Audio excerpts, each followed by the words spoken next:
Welcome back to the Floyd Memorial Library podcast, where you'll find information on what's going on the North Fork of Long Island. We'll be focusing on issues and opportunities going on in the community, as well as people and stories from the present and the past. I'm your host, Christopher Bianchi, and for episode 33, we have Bob Wissmann. He's been on the North Fork for over 40 years now, and we talked to him about his time growing up in Queens and how he got interested in sailing and woodwork and operated his own marina. And we also talk about some of his sailing stories, specifically one of his trips from the Carolinas to Bermuda in 1991 during Hurricane Grace, where he had to make his way through the hurricane to Bermuda. And we also talk about his time out in Greenport working on the carousel and some of the other hobbies he has going on. So I hope you enjoy episode 33 with Bob Wissmann.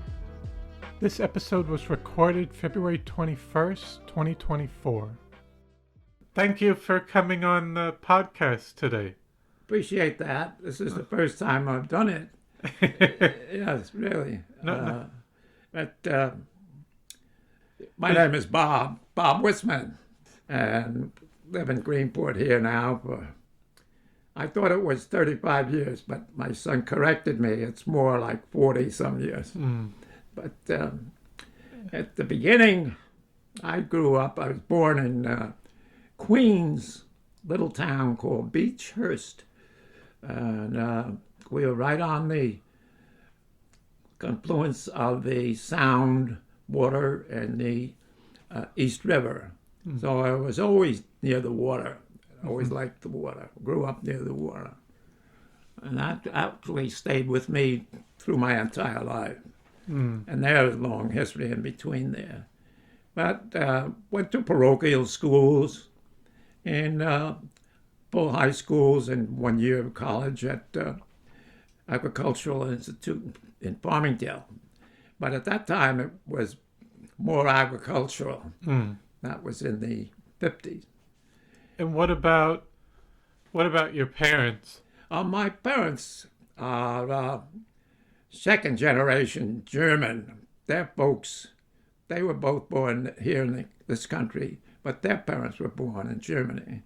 And when did they come over? They come over in early 1900s, and speaking only German, but they were go-getters because they went to work right away, saved their money, menial jobs, delivering milk and things like that, and sewing. But they were able to buy their own house in Queens, which it just sold recently for over $400,000. One of those, it's not a row house, it's a separate house. But they were always proud of that. And wonderful thing, really, how that worked out, because even in high school, I was faking my hearing. And I had somebody behind me who would tap me when the teacher was trying to get my attention. And when the person tapped me, and so I would say, yeah, yes, well, what you want me? But I found out quite a few years later that when we went to high school, this person was not with me, but knew me. Her name was Charlotte. And didn't socialize in high school at all. But after high school, graduating the same year, 1950, we would meet with friends of mine, Joe and Charlotte were good friends, like a boyfriend and girlfriend. Mm-hmm. And he teached her to drive. Well, it wasn't until later years I said to Joe, what did I ever do to you? Because Charlotte, I ended up marrying Charlotte. Only because I give the main impetus for that was the fact that since I didn't hear very good, but didn't wear a hearing aid or anything, I would have different girlfriends, and none of them stood by me like Charlotte did. She liked the water, but never did much swimming, but we go down by my house. She grew up only about a mile from me, but inland, more inland. So I ended up marrying her. And it happened there that since we had 4 children, the fact that I was almost deaf, really, I put it in a scenario that it really happened to be the best thing that ever happened to me, because they're wonderful children. They all got education, did what they wanted to do. And from there, when they grew up, they got married, except one who's still not married. She's my oldest daughter, Tina, and she lives on Sunset Lane. So I see her once in a while, not as much as I would like to, but she's busy too. And then did you say what your parents did for work? My parents were, father was an excellent wood carpenter, and I guess I got some of that from him. Mm-hmm. I don't call myself an expert, but it was easy and always easy to learn. In fact, I could see that was being instilled in me when I went to high school. And the first thing I know that they had a wood shop teacher teaching woodworking. Mm-hmm. So I took that class, and I did very good. I could make things. And he says, I says, this is a lathe, right? He says, yeah. She showed me how to use a wood lathe. Well, I made lamps, and I made all kind of bowls. I still have some. But then, going on, I like design work, marine design work on a home-made schedule, you might think. That I designed a small sailboat after buying a World War II military fuel tank and cutting it down the middle lengthwise, mm-hmm. and making a small sailboat out of that. Yeah. Then I went on with my friend, and we built a couple of sailboats that I had designed.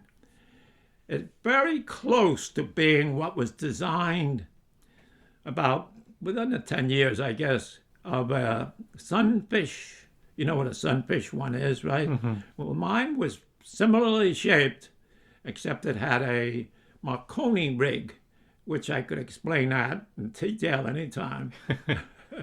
And from there, we went on to, as I kept growing up, and my sons went to college, and I was able to get a job on my own of fixing sailboats.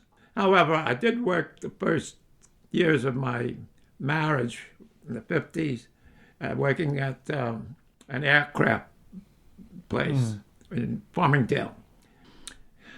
Grumman was second, but the other one, oh boy, I forget that one. 13 years. Yeah. 13 years. And then we moved down to Babylon. Built a couple houses in between. Not myself physically, somewhat, but more or less like the contractor, to build mm-hmm. them. And that worked out very well. And we found then in my young 20s, late 20s, a piece of waterfront canal in Babylon. And it had a little store and a fishing dock. And a fellow who ran it also put a railway in to haul boats out. So we were able to buy that in 60s, early 60s, 64. Yeah, 64. And we expanded on that. And I was able to buy 2 more lots on either side. So that became Bergen Point Yacht Haven. And we had a good business there and storing boats. And not only storing them, but transporting them on a trailer in Babylon. A lot of people had the boats behind their house. And we would go to places like me that could transport the boat to their house. That had a spin-off of larger boats who wanted to go south for the winter. So I got my license. My son had his license before me. My son Robert, the oldest son. I was going to ask you a little bit more about, just to go back a bit. Sure. When you were in middle school or high school, you were growing up in Queens? Yes. And what would you do for fun outside? Swimming and working. We needed to work.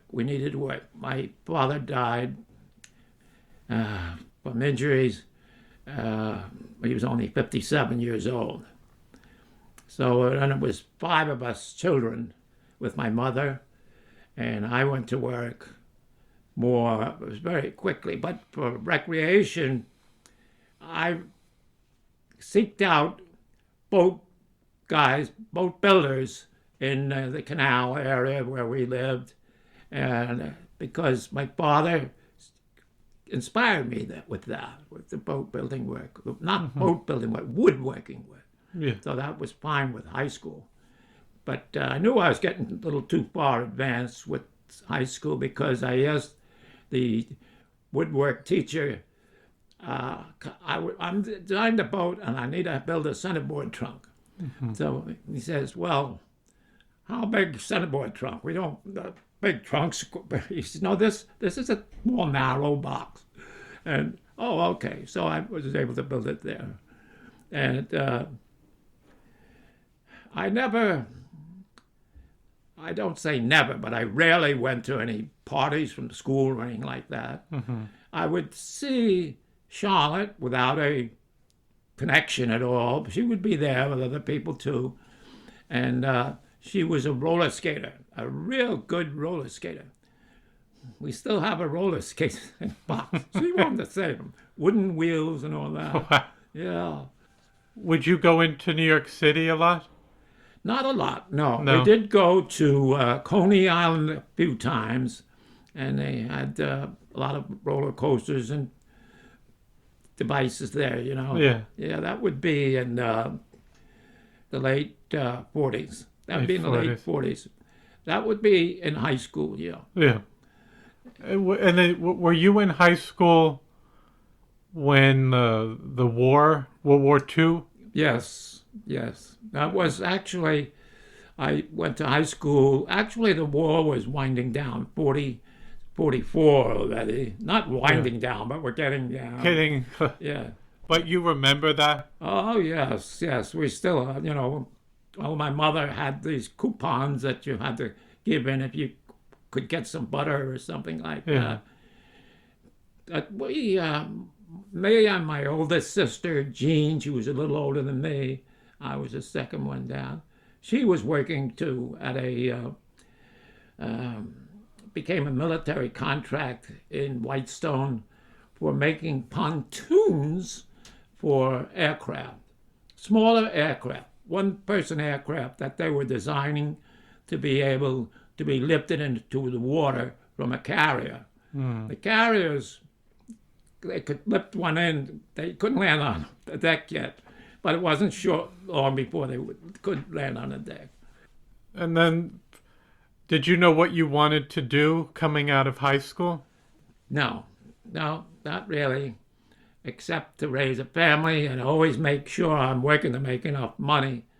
Ended up working in the marina area. There wasn't much working in the marina. I just, I guess I did learn from, the marina fellow that settled here in Greenport what's his name? Not Costello. No, before him. Anyway, it was in the same building where the carousel went first. Oh, by Mitchell, where Mitchell's Park. Well, Mitchell's was Brewers and then Safe Harbor, right? Yeah. That was Mitchell's. My son worked there because my son followed me and passed me in woodworking expertise. Yeah. So he actually spent some years working for Mitchell. I believe it was Mitchell. That he had a import for dealership for Pearson yachts, and my son worked with him on that. My son was a rigger for the sails and the wires, which we did in our own boatyard after that. But did you do that in Babylon? Yes, in Babylon, yes. And then after Babylon, did you come out here? Well, slowly. Slowly. We spent 25 years with my marina and 35 years sailing with the club on me. I was called Great South Bay Sailing Club. The Great South Bay Sailing Club. I joined quite a few clubs after that.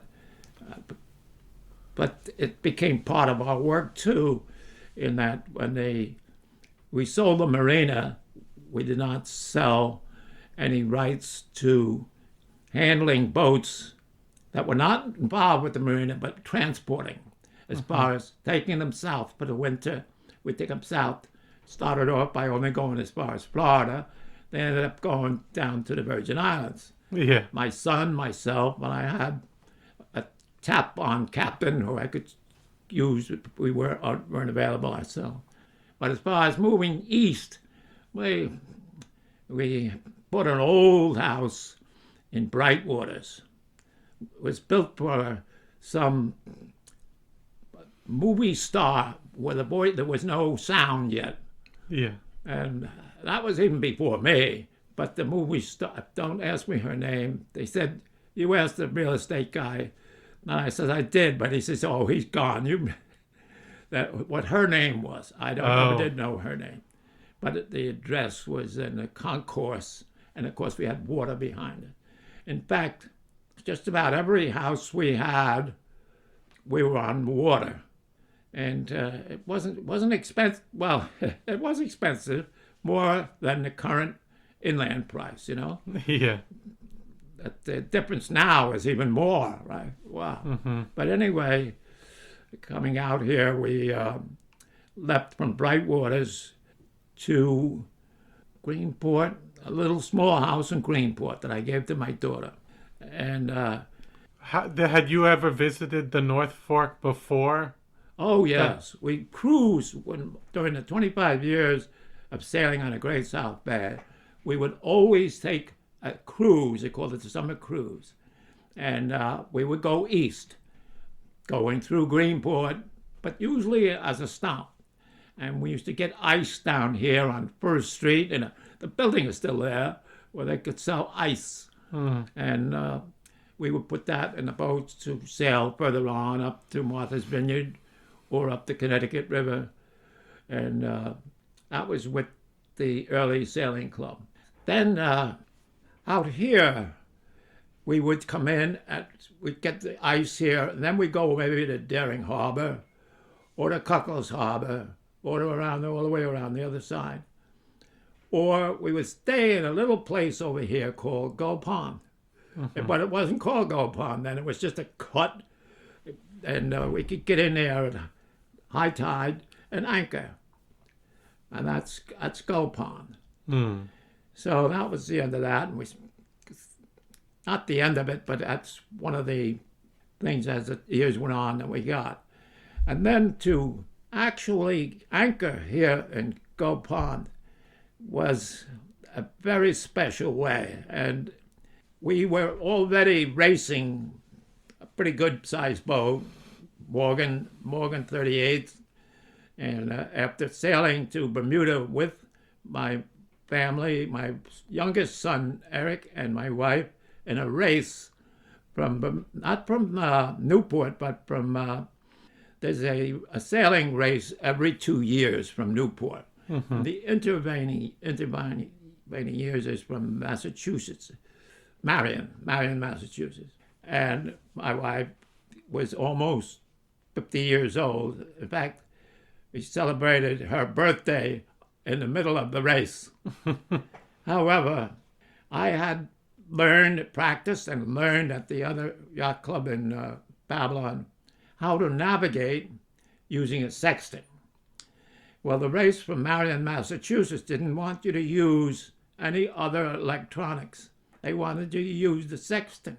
Well, that cut down the entrance to that. But we did it, but the weather was very bad, meaning that there was no bodies. There was no bodies to take a sight on. So it would become dead reckoning, which we were lucky to get.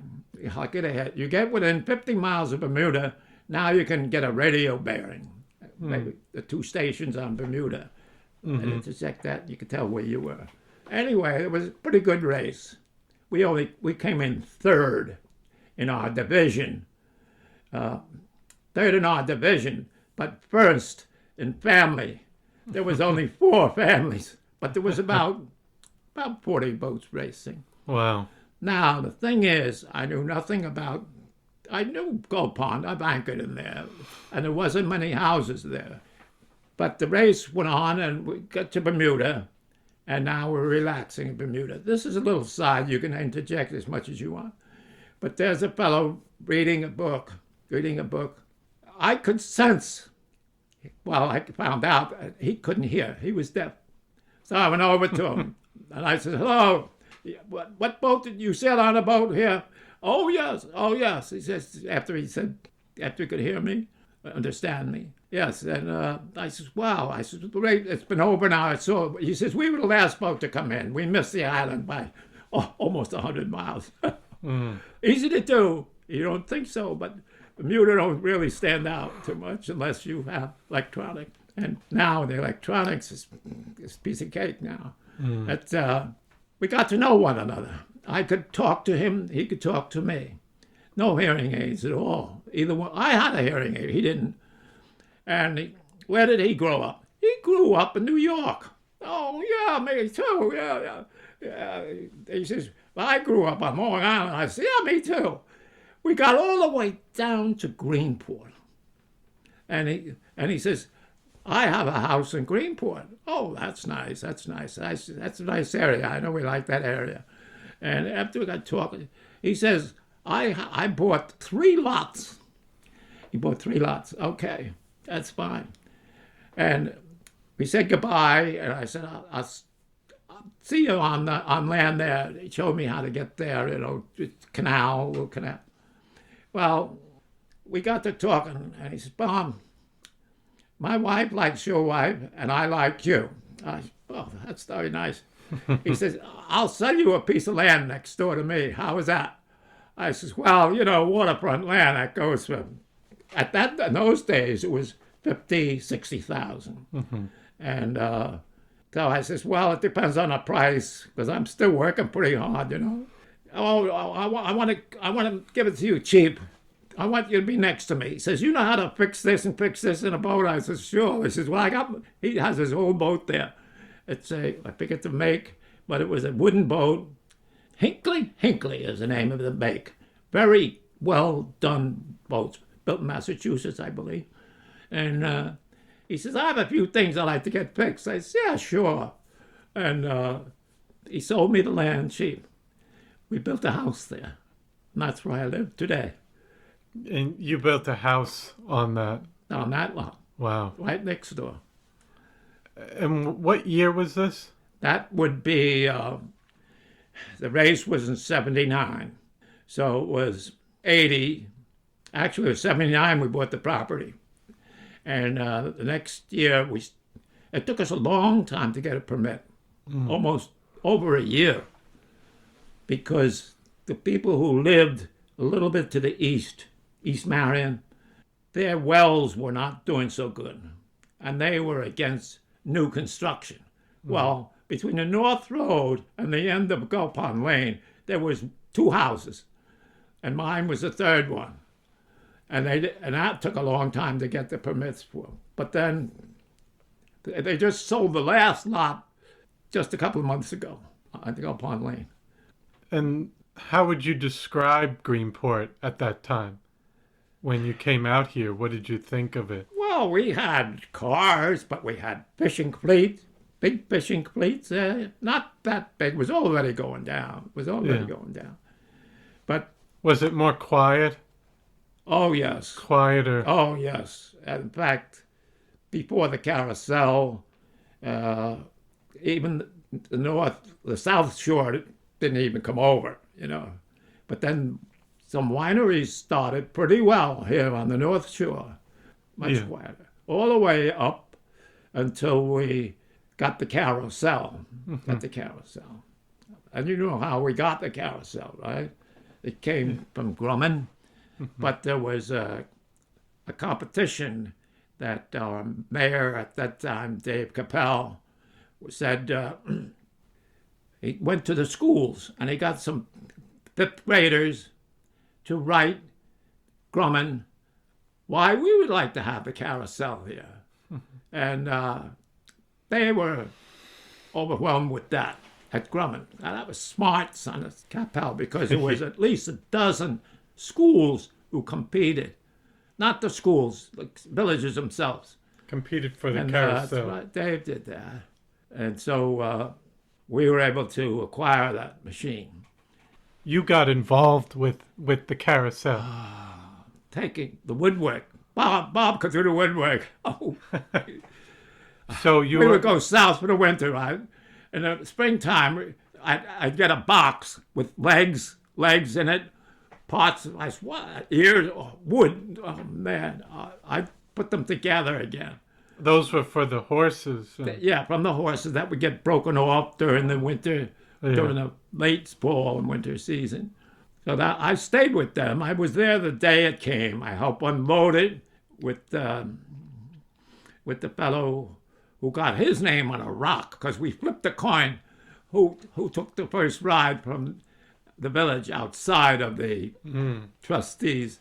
And we were both on the same ride, this friend of mine. And he was with me too. Anyway, I stayed with them for 25 years. And I ended up painting them. And I knew enough about paint that I knew when a paint was originally put on was lead-based paint. Not that anybody got sick from it, because I worked with lead-based paint myself, sanding it off on older boats and stuff like that. Maybe that made me start losing my marbles after 90. I don't know. I think it must have started earlier. But I never used lead-based paint. In fact, there was no lead-based paint in 95. That was 95. Then we started with it, 95. And lead-based paint was outlawed in the United States in 1978. And the best paint is the Benjamin Moore paint. That's all I ever used, Benjamin Moore paint. So I painted over the winter's time. Building was closed, put the heat on, and all the way up to the point where I semi-retired. By being semi, I mean that I didn't work for money anymore. I would donate time, as we have a carousel committee. I still belong to the carousel committee, but I advise if they ask me questions. And they've been doing that. They want to know how to remove that horse and put the new leg, I didn't design, but I noticed that there was just coming out stirrups that were fixed to the horse. So they didn't clatter around, and there was a fixed ones. I had a helper from the village, and we installed all of them on the carousel at the village expense. But we made a lot of money. But also they put out a brochure. I should have brought one to you. We put out a brochure about how to come from New England, and people are coming now, really building up. That's what really started to build up, And then once once the pandemic hit, we had people coming out from Manhattan buying a house over the list, over the asking price. And well, did you have any other stories about your time sailing? Sailing? Many. I guess the biggest one, was when I sailed with an owner's boat, and the owner, a 59-foot Camper Nicholson, from the Carolinas to the Virgin Islands. And the owner, very wealthy, beautiful boat, built in England. He had very wealthy. He had a professional weather guy, and we only would go. This was a little late in the season. It was fall time. Fortunately, I have a whole record of that story in photos and dates and times and actual times.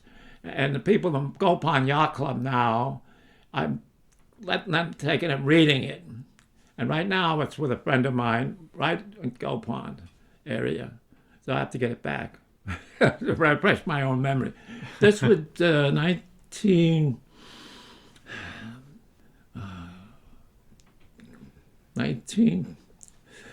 25 years ago. 25 years ago, what's that? I think it was 02. 1999. 02, I think it was about 02. But I have the dates all in there. Yeah. And that was all copied nice. I was a navigator, and we left North Carolina, good weather. 24 hours later, hurricane coming off the Carolina coast. Wow. And we would contact with Coast Guard. He says there's a problem there. The owner is the one who was doing the radio. And he said that, yes, the Coast Guard advises, what is your course? And because there is a hurricane between your path and Bermuda. We were going to stop in Bermuda on the way. And, okay, our course would be southeast after the 100 miles out into the ocean. Then we had to go this way. And so he says, your course is going to interject with this very, very low pressure area that's already down to 9.0 or something like that. Okay. So he says, we'll keep heading. Owner says, we'll keep heading southeast. And the next transmission we get from the Coast Guard was, hurricane has been named Hurricane Grace. And your course should be northwest. Well, that's where we're coming from, northwest. So the owner says, well, we could do that if it gets bad enough. Well, it got bad enough.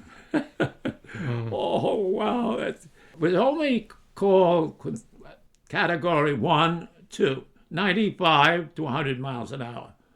In the ocean, that's waves 20, 25 feet, easy.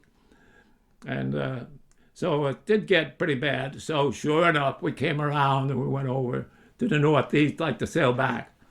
Well, it was very bad. We went the eye of the storm. We went through.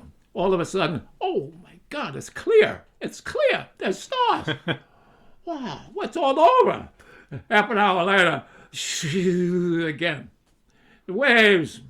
I have some photos of them, but you couldn't tell from that. Yeah, but we figure they were about 20, 25 feet, but they were quite close together and not always the same direction. That was really hard. So we shortened down by reducing sails, and it got blowing. We had on the Speedo 90, 92, 92, 92. So we went on deck before it got that bad, and we got some of the sails down and tied everything down. But a lot of stuff actually carried away in the sail, in the wind. But what happened was, this was a centerboard boat. You know what a centerboard boat is? That's where, instead of a full depth keel, you can go through shallower water if that keel was built a little shallower onto the boat, and this was like that. Still, it was pretty steep. The centerboard was made out of metal, bronze, 2 inches thick and about 7 feet long, and that went down through a slot in the middle of the boat. And it's controlled by a hand crank and a cable. But the weather was so bad with the waves, it was banging sideways. So the owner thought that, we all thought this is going to maybe leak the boat, get the boat to leak, get it up tighter. So we have pictures of it cranking it up tight. And he was cranking it up. He thought he could crank it up even tighter. So he did, and bang! What was that? The cable broke. The centerboard now, pivoting on its 7-foot part in the boat, and the other end in the boat got broken. It swung loose, hanging. That in itself wouldn't be too bad, except without a restraining cable, when the vessel actually climbed up the back of a wave, the centerboard would come slamming back. Bang! 2 inches thick. And he found out later it was over 2,000 pounds. Wow. The boat's big, you know. And, well, at that point, I, anyway, prayed. We considered taking the bolt out and letting the board go down. The boat would be fine as far as the water tightness. But we decided not to do that. And I prayed to the Lord. Actually, I have a favorite saint, St. Anthony. He's helped me many times. I owe the church money every time I said, St. Anthony, I'll give you $50 if you can help me find this. So far, he hasn't found my teeth. So I got to up the option, maybe. But this kept making a bang, slam, bang. Now, we're physically pretty good, except that the big waves are coming, and we were heading into them because that's the shape of the boat and stuff made it less resistance to those waves and wind. That's called heaving too. So when we do that, and we go up, we climb up the top of the wave, and the wind would take that boat, throw it on its side.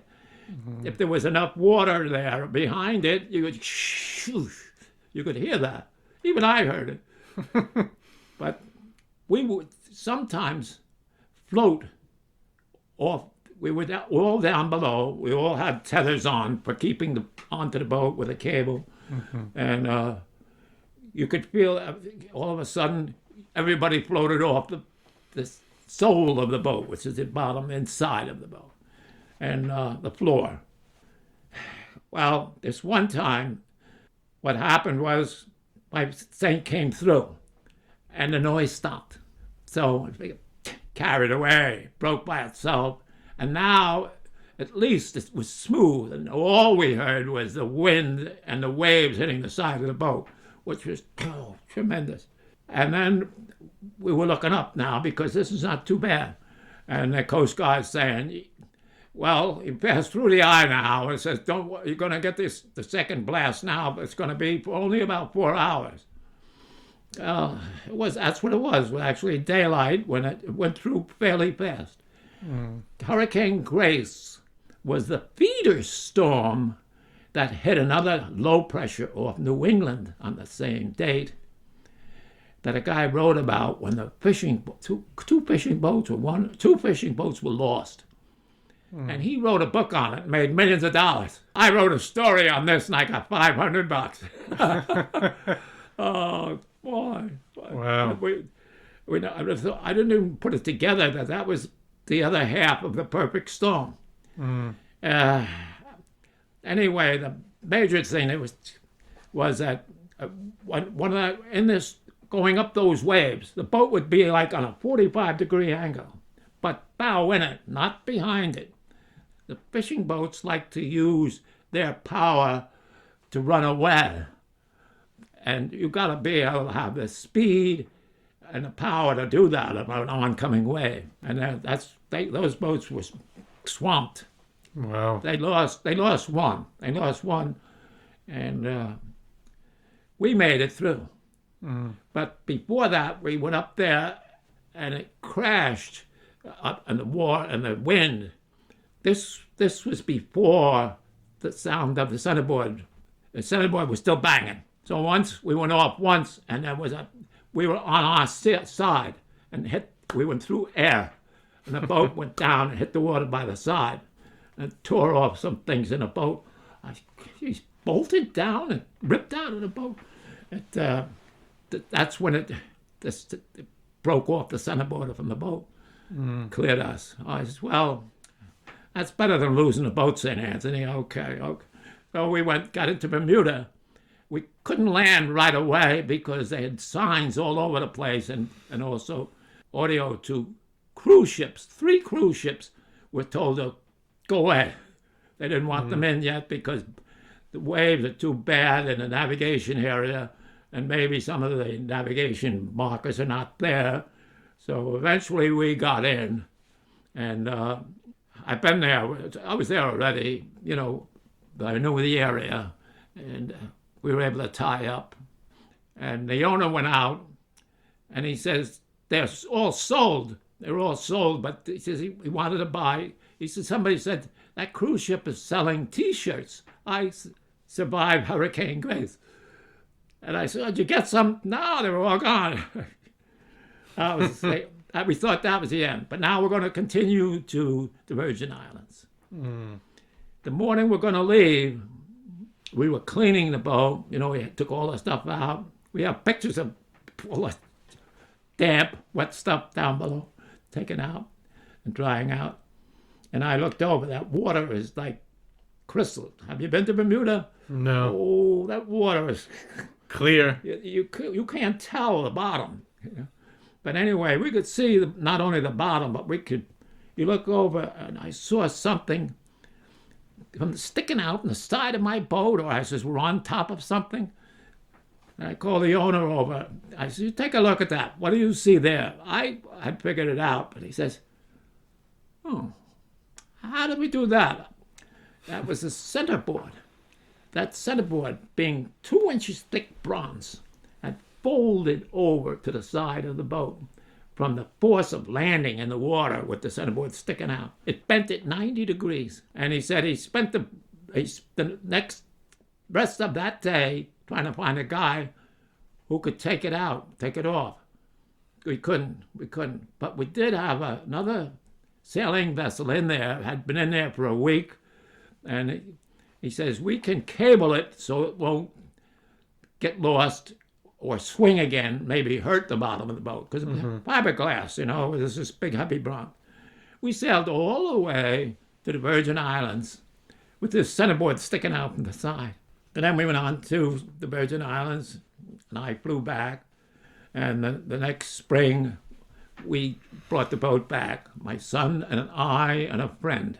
And that was the end of that. But I'd written a good log. It was 5 of us, 5 people on the boat, 4 include the crew and 1 in the owner.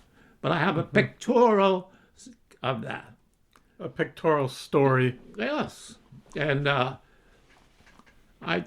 even somebody asked me, I had somebody come from Suffolk Times, and they took a picture of me on a boat, on my own boat, which then was 44 foot. It was a 40-foot boat I had the last 10 years.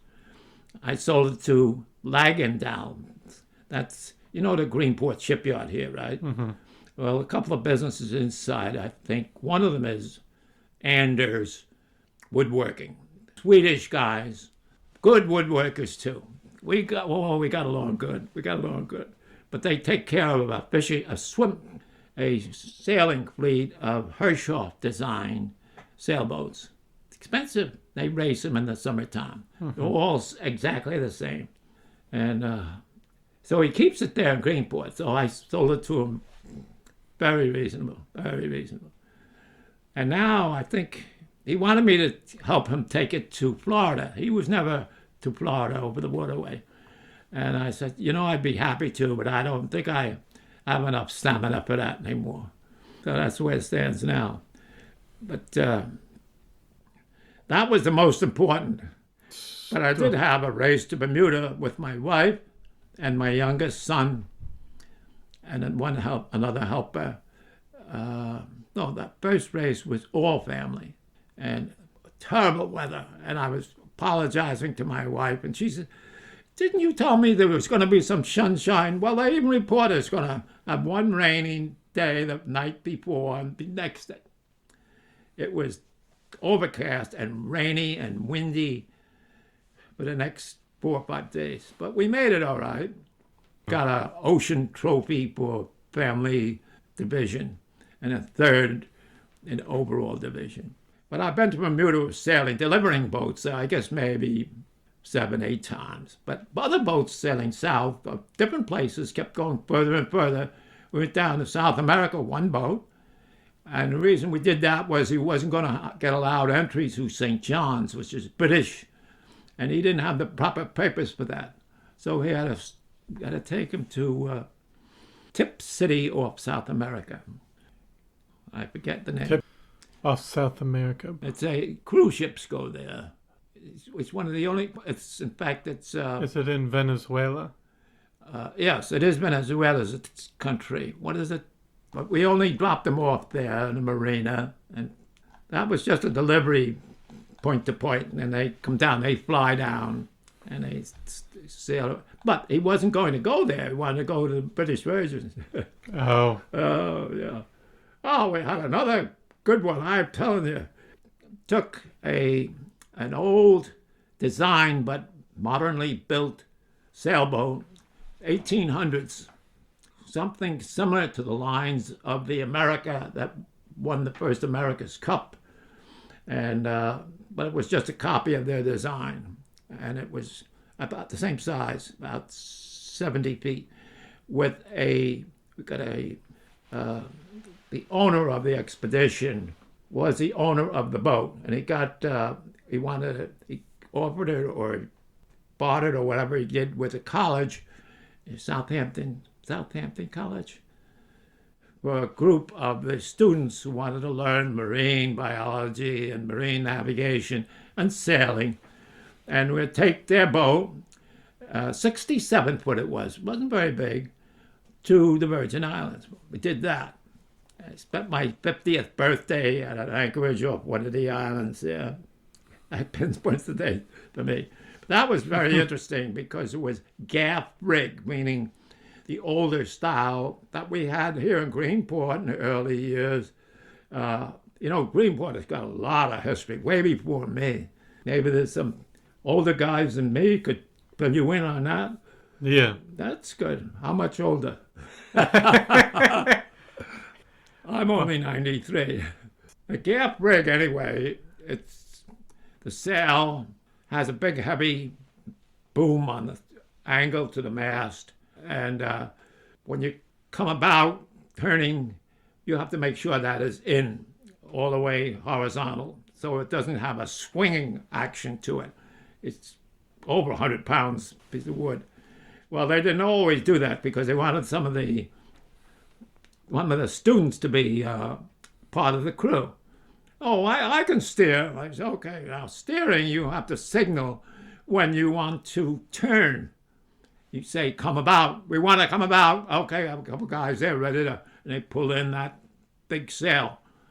And that didn't always happen. So sometimes it went around and to the next angle, the next tack, when it's flying, and it took a EPIRB off the rear of the boat, which is like a float and a signal that you need help, and it knocked that off.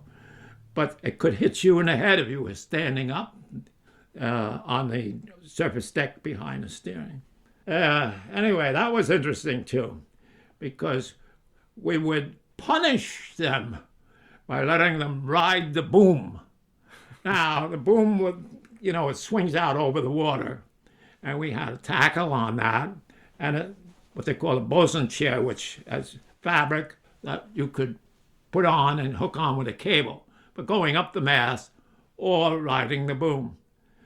What we do was we put them in it and pull them up enough to clear the side of the boat and put the boom, swing out. And then you would go, if the waves were high enough, or not high enough, you could lower it down quickly, and boom, and the guy would get hit with the wave. We were going maybe, not fast, about 10 knots, maybe 9, 10 knots. But by swinging into the water, you felt that. Did they like as a penalty? No, they loved it. They got out of line and wanted to go because it was hot. Yeah. We went going between Honduras and I'd have to look at my chart. Anyway, they liked it. Yeah. And I fished. I did fisherman. I was fishing. I was the navigator of the boat, of the ship. But once we were on attack and we knew where we were going to go, not as, for that day and the weather is good, that's what we would do. So that was very interesting. Yeah. Yep. And what about now? What do you do now? Do you have any hobbies now? Now, my hobbies always have been, I think, woodworking, right? Always. I still have wood in the basement. Some of it I even have from my father's work. My father got a job during the war years at a Wheeler shipyard in Queens. And it was only a few miles from me where we lived. We heated our whole house with cut-off wood from that shipyard. Wow. It was wooden ships. They were built minesweepers. They were about 125 feet long, and they were all wood. They even used Monel fastenings. That was like bronze, but it wouldn't be magnetic enough to attract mines. Because a minesweeper goes right in among mines, and they can search them with electronics, I guess, radar or whatever. But they don't blow themselves up because the boat has to be pretty much not magnetic. So I even have some of that wood at home. And teak, I've never thrown away a piece of teak in my life. We work with teak in our boatyard. And so working with that, with wood, I can still work with wood. Sometimes it's fixing something on the railing of the house. But, both sons are the same way. My oldest son now is getting ready for retirement.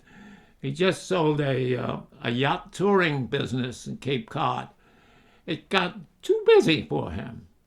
Not so much for him, as he had these 25-foot open boats that were certified by the Coast Guard every year to carry 20 people. But he didn't put 20 people on the 25-foot boat because the seating was okay, the boat was okay, but it was quite a few. He says he'd rather have a few, so he had 15. He would take them out and across a bay in Cape Cod. And the seals had been coming down from the north. And now there are thousands of them on an offshore bar, but the people love to go see them. And then in the late summer, the whales would be coming up. So he would be able to take them out this inlet and they could watch the whales. But the greatest thing for them is to get sprayed with the whales. Oh, gee, we got sprayed with that whale. So, and my youngest son is still building good houses, high-end houses in Maine. So yes, I have my whole set of tools in the garage, in the basement. Basement has all the tools, drill press and table saws and stuff like that. So I tell my son, I says, you want this things here? I have a bunch of sailboat fittings and stuff. He says, well, put them in a box, Dad. I'll pick them up after. I said, after what? He says, after you're in a different place. Oh. I said, you want me to build my own box? I could do that, I said, I could make it out of teak. No, Dad, you don't have to do that. No. Yeah. So I keep busy. I do. I was breaking leaves in the fall here myself. I paid a guy $200 to blow the leaves, but I said, the leaves are still on the trees. But He blew what was there, and some came back more, Mm-hmm. But I've always been active. That probably does help me, Yeah. except since I had that heart connection that I had to do something there, I've been losing my balance. That's why I would like to try to get my balance back, because I have fallen. And I've been using only my cell phone for contact, and that's been okay so far.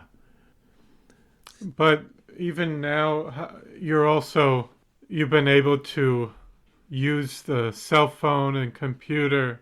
It's helping. It is helping. It's not perfect. Well, I've been on AOL for like 22 years, and I think they're about 25 years now, I guess. Yeah. AOL. The computer's been around since. Oh, well, yeah.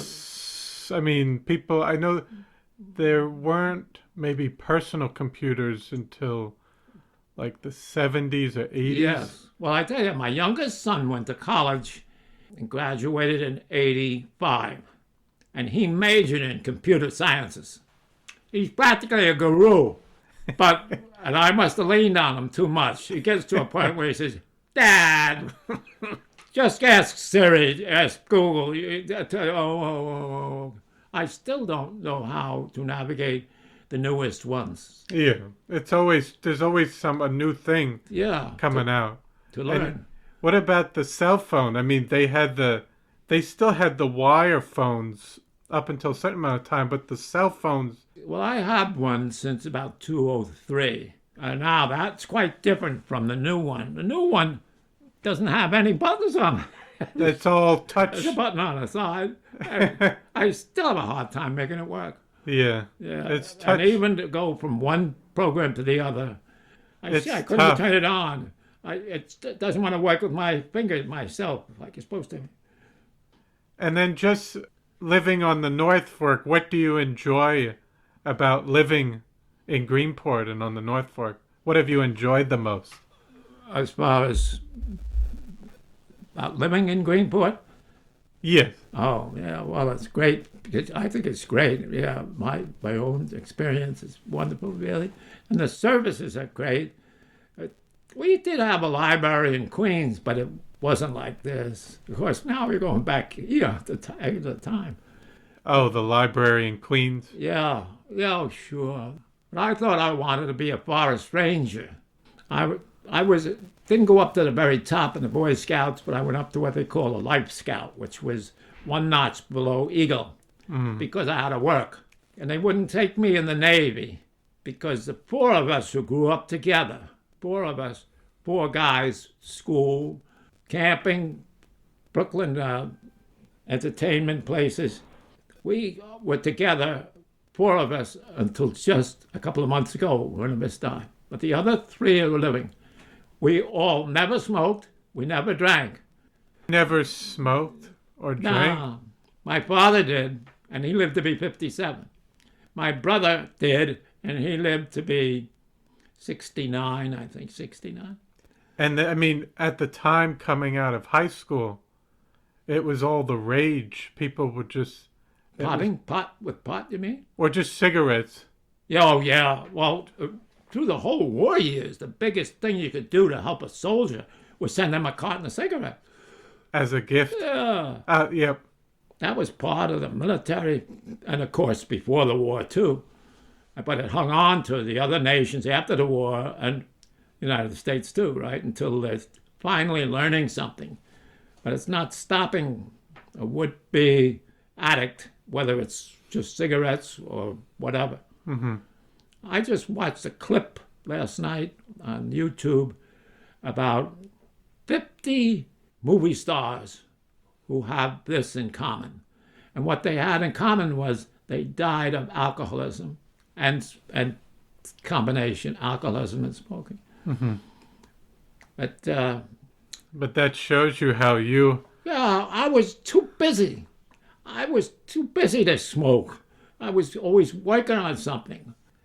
I had built little boat models out of the wood that my father had dumped right in the front yard over the fence that we pieces of oak, not teak. They didn't use teak. They used oak, mostly oak, and pine they used too. But And did you have any specific holidays? Like, how would you go about celebrating Christmas and Thanksgiving? Christmas was always with a beautiful tree that was inspired by our grandparents. And of course, by that time, the United States was already using Christmas trees too when I was young, live Christmas trees. But my father and I, both being woodworker, would go buy a tree, right? Come on, Dad, we'll buy a tree. He says, "Oh, now you got to, he says, you can't put a tree on a bus." I said, "We'll walk down." As far as Flushing was about 3 miles from us.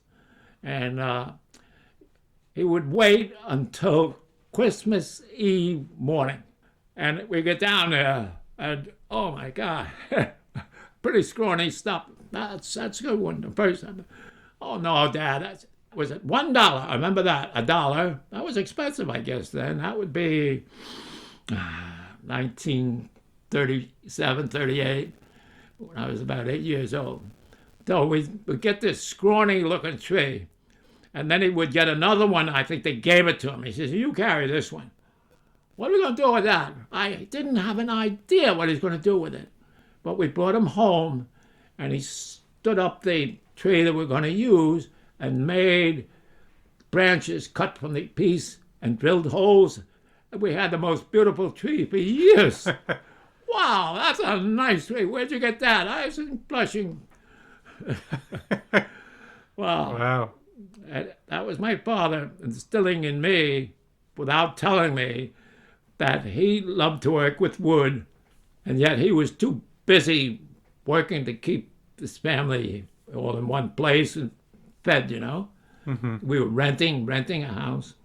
Did he say anything about the Great Depression? My father didn't mention it very much, but he really went through it, yeah. And of course, I guess that instilled in him a frugality, because it just wasn't much money. But we had neighbors who were able to maybe get some chickens, and they'd give my mother a chicken. And sometimes not even the chicken, sometimes the legs. And my father would bring only twice. My father would bring home at Easter little chicks for us. Oh, that was nice. Oh. And then when we had them served for Thanksgiving, that was the last of that. Oh, no. Yeah, but they were big then. They were big by Yeah. Thanksgiving. Yeah. My father didn't have a good enough career that it was good during the Depression, which is the case of 90% of the people for a while, right? Mm-hmm. Yeah. And just before I worked at the aircraft industry, Farmingdale, I got a job when that was my first feeling of depression, because we were going to join. There was a subscription, but it wasn't. You were subscribed. You had to go join the Army or the Navy or the Marines. You had to line up. And all of my friends were Navy, Marine, Army. Navy. I wanted to go Navy. Water, right? Water. So they had to send me to a test, for a test. I said, "What kind of a test?" He said, "Put the watch up." He says, "Can you hear that?" I says, "No, I can't hear that. That's a watch." He puts an alarm clock over there. "Oh, I don't hear that." He sends off the alarm. I see, I hear that. They put me aside, and I couldn't go with any of my buddies at all. And how old was I then? 19, 20. He says, "We're going to send you to Governor's Island." "Yeah, I know where that is." I says, "We took a couple boats past there, right?" "Oh, yeah, boats out there." I said, "Yeah, oh. It was, I don't know if it was just military or Army or Navy. They sent me there for testing. Okay, how long? He says, "Just one overnight." Okay. At the end of the first day, they were fed. Some officers there with some military stuff on. And I said, "I didn't get no test yet. No test yet."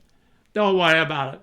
We'll do it tomorrow." I said, oh, but I go home tomorrow. Yeah, you go home tomorrow. I go to bed. In the middle of the night, he's waking me up. Wow. He's whispering. He's saying, fire, fire, fire, fire. Gee, wow, fire. He says, go to sleep. That's all I remember that. He's whispering to me, fire. And it woke me up, but I didn't hear fire, fire. Oh. And I failed the test. Oh. That was the extent of it. To go into the Navy. I think it was the Navy. That's what I was trying out for. But because of the hearing. That's because of the hearing. Mm. So, but you said you always had some of that. Oh, yes. Even as a kid. From about 5 years old, before I even went to school yet, I could listen to radio programs, Jack Armstrong, with my ear right next to a big speaker as the radio stood on the floor. And so it was, I had just gotten over bad series of pneumonia. It was my first day of school, it was. It was the first day of not grade school, even first kindergarten. And I come home, and my mother said, what are you doing home? The teacher don't want me. She sent me home. And so my mother went upstairs. He says, he's very inattentive, you know. Oh, that was the first inkling that mother got that I wasn't hearing very good. Mm. I got the implant when I was only 21. Mm. I was using hearing aids, yeah. But that was the start of it. I would have tried to finish college, but I also was very busy, and I wasn't hearing that good. Well, however, when I was in the beginning, when I got told that they didn't even tell me at the island there, at Governor's Island. I got a notice in the mail. Now your son has been registered as 4F. Wow. I went into a real series of depression. And I said, I even quit my job. I worked at a power plant in New York City for a while. And, my mother got in touch with them. We're talking to them a lot. We had a telephone. But they sent another letter introducing me to somebody in the Maritimes at this address in Brooklyn. I'd rather just as soon not go to Brooklyn all the time. It was seemed like a lot of work, you know, with the car. I had a car then, I was driving. But this address was a big facility in Brooklyn, the Brooklyn Navy Yard. I said, is this the right address? And oh man, all the different offices and stuff. She says, yes. I said, well, I gave her the thing to read. She wanted to read it. Oh, okay. Sent me into another office. It turns out they're offering me a job to work on finishing building of this aircraft carrier, it's not the Ticonderoga. It's a very popular name. I only worked, but they invited me to do woodwork in offices. I said, this is all tin. I called it tin. No, we have a lot of work to be done. And I did work there on the aircraft. The last one built at the Brooklyn Navy Yard. And according to my grandson, who is a guru on military electronics, oh, he's smart. He's got all the marbles. Yeah, I must have given him half of mine. More. He works on submarines. Wow. He teaches the Australians how to use the electronics that the United States put on early submarines. And so they're still in the diesel engine. I guess there are diesel engines too. But and I asked about that. He says, oh yeah, that carrier, it's not underway, but it's an exhibit. I think it might have been in Massachusetts. And I remember the name. Sarah. I belong to something called the Sarah Club. The naval shipyard was also contracted to build the Saratoga and Independence in the late 1950s. Right. It would be Saratoga, yeah. I belong Saratoga. to the club of workers. It's called the Saratoga Club, but they call it the Sarah Club. I have a hat. I think I have a hat that still says Sarah. Did it say where it's at now? It was in Texas. Texas? It was in Texas in 2014, but they said they said it was scrapped. Scrapped. It was scrapped. Was completed in 2019. So they scrapped it and recycled all the pieces. Nice. Yeah. Well, we've gone past rows and rows of ships. We're taking boats down the inland waterway past Newport News in Virginia. Hundreds of ships anchored. Don't look decrepit, but they're decommissioned. They're floating. So I guess eventually they get rid of them to be scrapped. Yeah. Scrapped. Yeah. Well, this was big, and the Saratoga did have it had a couple of military skirmishes. I don't know if it was fights with aircraft or something. Don't worry about that. At any rate, yeah. So now, the last 20 years, I've been racing, sailing on the bay here, Peconic Bay Sailing Club. Yeah. They just had the white bread. They call it the white bread because that's a spin-off of the Whitbread, which is a round-the-world race. There's one going on now. You know, they have a round-the-world race, crewed vessels, 12, 14 men, even women racing the sailboats, going over 30 miles an hour with no engine. Wow. You wonder what's driving them. It's the newest technology with wind on sails. This boat can go twice the speed of the wind. Yeah. Because that was never envisioned by old-time sailors. Yeah. You know, you can't go faster than the wind. Oh, you sure can. And what they have you ever noticed how they do that? Foils. They have foils that stick out of the bottom of the boat. But that technology keeps moving on, that they only put the foil in the water when they need it, and the foil, exactly like an airplane wing, it'll lift it away from the concave surface. It lifts the boats out of the water now, so it's only sailing on these foils. Now they're sailing one guy around the world race, one guy at the whole crew of the boat. And one guy just lost his mast a week or so ago. I can follow it online, Sailing News. This one guy lost his mast 2,000 miles from the nearest land. He's closer to Antarctica. And I just have to tune into it more. That was about a week ago. And one person on board. Wow, just one. And that started in the 60s. We have one guy, well, it wasn't even around the world. In the 60s, it was sailing, big deal, from England to the United States.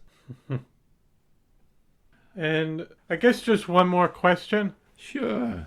Sorry to take up too much of your time. No, it's good. Just kind of general now that you've been living on the North Fork of Long Island. What do you hope for the future of the area?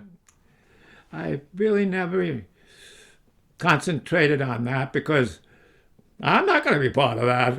You know? But we've always enjoyed it, and we've done a lot of original people's places. And there's quite a few listed out here in Orient. And, well, even the library has exhibits of the artifacts. I have three artifacts at the museum in Southold Indian Museum over there. That's a very nice exhibit there. But as far as we're seeing anything, I couldn't really make any determination there what I'm looking for there. I know what they were looking for as far as they come up with initially, in the fall, that they want to have marinas and boatyards dig up their land 20 feet from the water because it's probably all spoiled with toxic stuff, oils and stuff like that from when a boat comes out of the water. Well, for the last 25, 30 years, we've always had, in fact, even when I had my boatyard, you had to retain the water that you're washing the boat off with. Mm-hmm. Not so much for the green stuff, but for paint and stuff like that. But it was already non-toxic paint then. Mm. But they put something else in it to it, I understand, that to kill marine organisms from growing to the bottom of the boat. Mm. And it has something else in it, tin or something that's not supposed to bother people so much. But that was even started way back. And of course, they told the head of the Greenport shipyard, he's been there now over 20 years. Steve Clark. And he was up in arms. He says he's just spent over almost $100,000 just to replace a whole bunch of bulkheading. Mm-hmm. And he says when we replace that bulkheading, it says when you dig down and you put the bulkhead in, there is a big area that you have excavated. Mm-hmm. And that gets taken to an upland source. He doesn't know where the upland source is, but that was already done. So he says the rest of it, part of it, he hasn't done, is out by where there's still an oyster boat there from the oyster years that's sitting on the bottom right off these docks there. Do you get out on the water at all in the summertime? Not really. No. See, that's what we would do in the warm weather. I don't know. I think it's expensive now. Well, yes, it is. Yes, it is. And of course, check it out.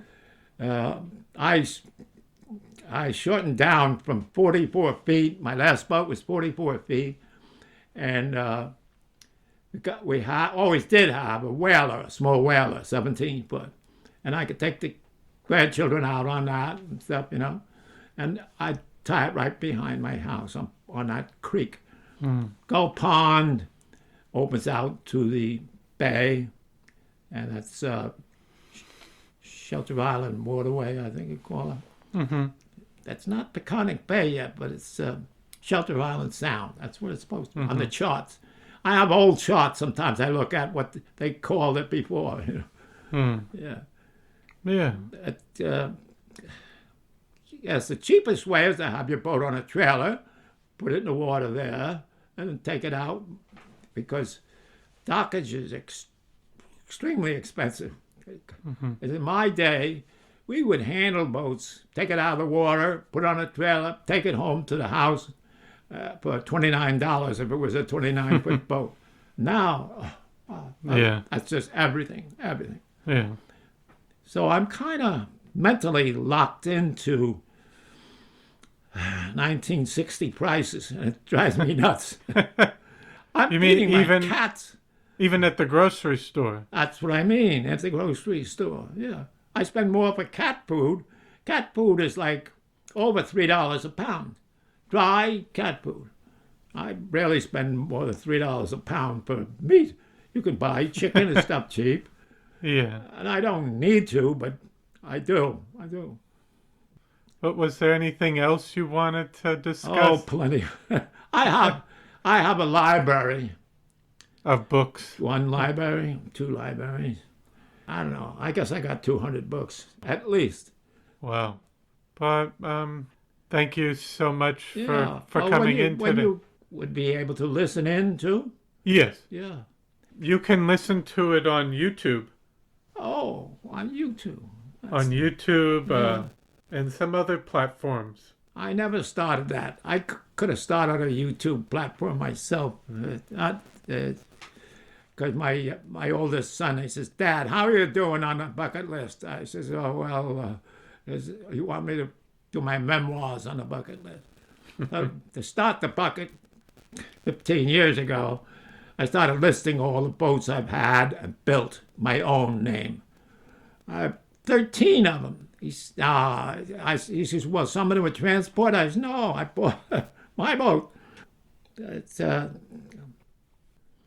No, but it's amazing how much you have with knowledge and history. Maybe I just got too much up here, nothing much else to go in, but I did a lot of reading with, who was the great artist from Orient? Was he a sculptor? Yeah. Was it Robert Burke? Yeah, that's right, Robert Burke. Yeah. My son worked for him. Good woodworker, right? Robert Burke would have him do things. In fact, he showed me. I said, what? He says, you're going to ask me. I said, I know. What the hell is that? It's like almost like a sculpture in itself out of wood that he can get up on and do finishing work high up the ground. My son Robert was good for that. And he and Robert got along very well.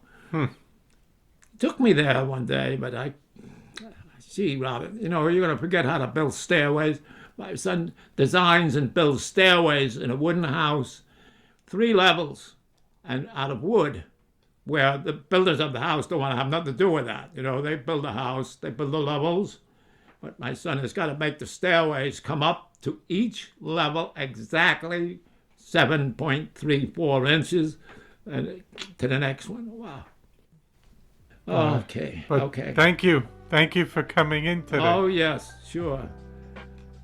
Well, I hope you enjoyed episode 33 with Bob Wissmann. I want to thank you for listening to the Floyd Memorial Library podcast, and we'll see you next time.